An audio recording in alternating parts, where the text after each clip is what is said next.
The discovery had changed everything for humanity when the first contact protocols were activated 3 years ago. Nobody expected the visitors to look so eerily similar to humans yet, so distinctly different, and nobody certainly expected them to need humans in such a peculiar way. Lieutenant Jake Morrison had been assigned to the integration facility in Nevada, where the newcomers were being housed and studied after their arrival from a dying star system 12 light-years away.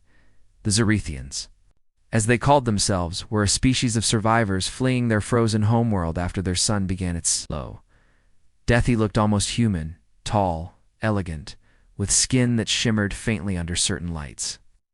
Their eyes held an otherworldly quality, shifting between shades of violet and silver, but it was their biology that made them truly unique. They were a cold species thriving in temperatures that would freeze human blood, yet here on Earth they struggled with what humans considered mild climates. Jake had been working the night shift, monitoring the residential wing, where 30 Zerethian refugees lived in specially cooled environments. The temperature in their quarters was kept at -20 degrees Celsius, and they wore thermal suits whenever they ventured into the warmer sections of the facility. That first night she appeared in his quarters. He thought he was dreaming. Her name was Lyra, a Zerethian scientist who had been studying human biology to better understand their hosts. She stood at the foot of his bed, her thermal suit absent, her natural form visible in the dim light from his window. Her skin gleamed like moonlight on water, and her silver-violet eyes watched him with an intensity that made his breath catchy. "Need your warmth," she whispered, her voice carrying that musical quality all Zerethians possess. Sat up, confused and concerned. "Are you injured? Something wrong with your cooling systems?" Moved closer, and he could see her trembling. "No injury," she said softly, "but I am cold, so very cold, and your species radiates heat." Like Star should have called medical, should have reported the breach of protocol, but something in her voice stopped him. "You need to get back to your quarters before you get hurt. The temperature here could damage your system." Lyra shook her head, moving to sit on the edge of his bed. "We have been studying this for weeks, my people and I. We discovered something unexpected about our biology here on Earth. We can adapt, but we need help. We need contact with your warmth to trigger the change." "What kind of change?" Jake asked, pulling his blanket around himself more from nervousness than cold. "Our bodies are trying to adjust to this warmer world," she explained. "But the transition is painful without a heat source. We have been suffering in silence, afraid to ask, because we did not want to seem weak or demanding. But tonight, I could not bear it anymore." Looked at her, really looked at her, and saw past the alien exterior to the exhaustion in her eyes, the slight shake in her hands. She was not just cold, she was in pain. "What do you need?" he asked. "Quietly, or warmth," she repeated, "just to be near it, to let my body remember what heat feels like. The doctors say skin contact works best, but I understand if that is too much to ask. I can simply stay near you." Jake considered the situation.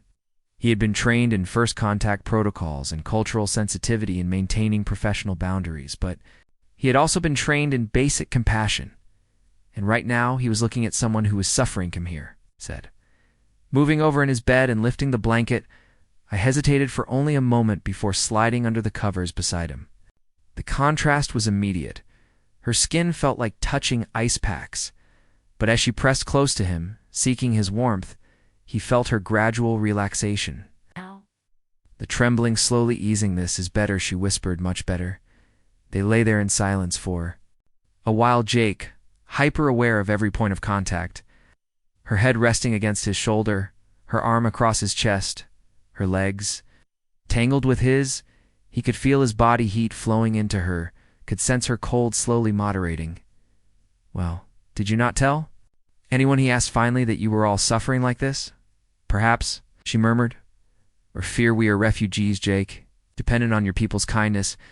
We did not want to ask for more than we already have, and this need, it seems so intimate." So Invesiva felt her shiver again, though, whether from cold or emotion. "He could not tell you were not invading anything," he said gently, "and you should not have to suffer in silence."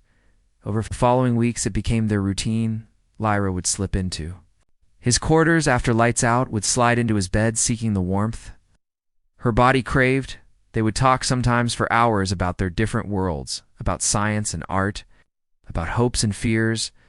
Other times they would simply lie together, In comfortable silence, Jake learned that Zarathians experienced emotions differently than humans, that they valued logic and efficiency, but also possessed a deep capacity for loyalty and affection.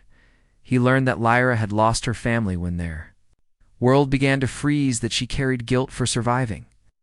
When so many had not learned about Earth, about the diversity of human culture and experience, she learned about Jake's childhood in Colorado, about his love of old movies and terrible jokes. She learned that humans were far more complex than her initial studies had suggested, capable of great kindness and terrible cruelty, often in the same breath. But their arrangement could not stay secret, for a verdictor, Helen Brooks, the head of xenobiology, discovered them one morning when she came to Jake's quarters early for an urgent briefing. She found Lyra asleep in his bed, her silver skin gleaming in the dawn light, Jake awake and reading beside her. Her reaction was not what either of them expected. Instead of anger or accusations, Helen simply pulled up a chair and said, "Tell me everything," Jake explained haltingly. About Lyra's first visit, about the cold and the pain, about how physical contact with human warmth seemed to help. Lyra added the scientific observations her people's theories about thermal adaptation on, listened carefully, making notes when Lyra described how her body temperature regulation had improved, how the painful cold spells had decreased in frequency and intensity. "You are not the only one, are you?" Helen asked Lyra gently. "Others of your people are experiencing this." Lyra shook her head. "Several others have confessed to me that they are struggling, but they are afraid to ask for help." Helen stood and paced the small room. "This could be the key to successful integration," she said. "If physical contact with humans helps your people adapt, then we need to establish a proper program. Not secret meetings, but a legitimate medical protocol." "But who would volunteer?" Jake asked. "Most humans would find this weird or uncomfortably would be surprised," Helen said. "Humans are remarkably adaptable when it comes to helping others. We just need to frame it properly." Within a month, the thermal integration program was established. Volunteers from the human staff were matched with Zarathian refugees who needed assistance. The matches were made carefully, considering personality, compatibility, and comfort levels. Medical monitoring ensured safety for both species. Jake and Lyra became the pilot case, the example that proved the concept worked. Lyra's health improved dramatically, her body adapting to Earth temperatures faster than any other Zarathian.